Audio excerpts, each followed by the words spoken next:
Oh shit. I ain't my reactor, so we on chapter 10 here. Orphans. Wait a minute, y'all. What a week. Pia stood rooted to the landing. Maybe she had made a run for it.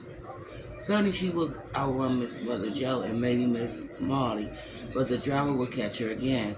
Besides, even if she could get away, where would she go? She had no home, no family, no money. Miss O'Malley jabbed her finger in her back. It's better than I had at your age, she snarled.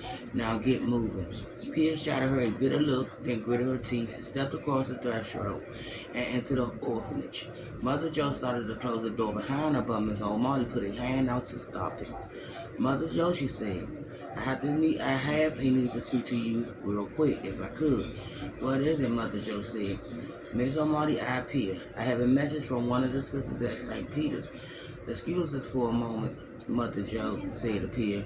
Running her head indicated that she should move away.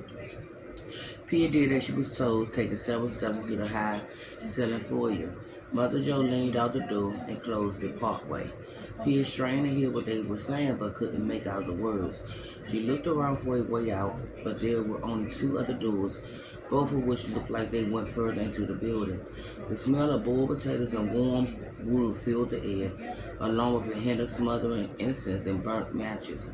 A gold frame painting of Jesus surrounded by children hung between gas and calibers on one flock wall, along with crosses and other religious paintings.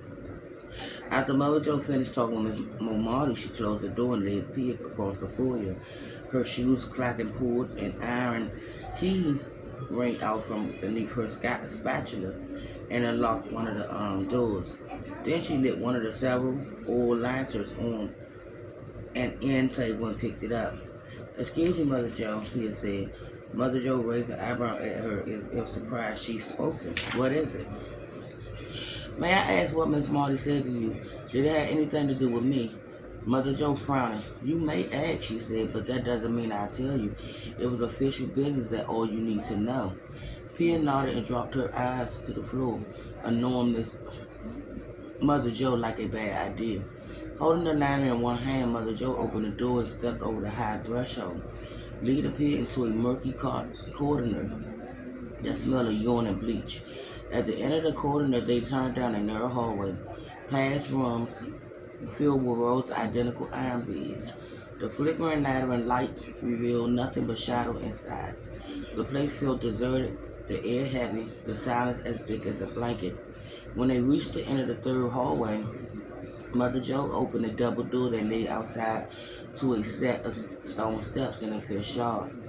A swinging set slide and roundabout stood in the center of the lawn under the pink evening sky, empty except for a scattering of dry leaves and broken twigs. No orphans played on the playground. No children laughed or screeched or dashed about. Instead, they sat cross-legged on the brown grass or walked the fence in a quiet group. A cluster of what looked like 4 and 5-year-olds sat on steps leading into another wing of the building, polishing what looked like 100 of those shoes. Other children stood around them in their socks and bare feet, waiting, all of them in rag clothes that seemed either too big or too small. No one wore a jacket or scarf. Supper's in a half hour, Mother Joe said. The sisters will come to get you. Then she left her there. Sitting on the steps, Pia scanned the playground, hoping against hope to see Arlie and Max. Maybe whoever found them had brought them to the orphanage. Maybe it was a good thing Miss O'Malley had caught her, but to her dismay, all the children were older than the twins, the youngest being around 2 or 3. Several of the biggest ones turned to look at her, no doubt wondering who she was, then turned back to the others. She sat on the steps, blinking back tears, that cold stone seeping through her thin dress. The chances of her and her brother being taken to the same orphanage were practically non-existent, and she was a fool to think finding them would be that easy.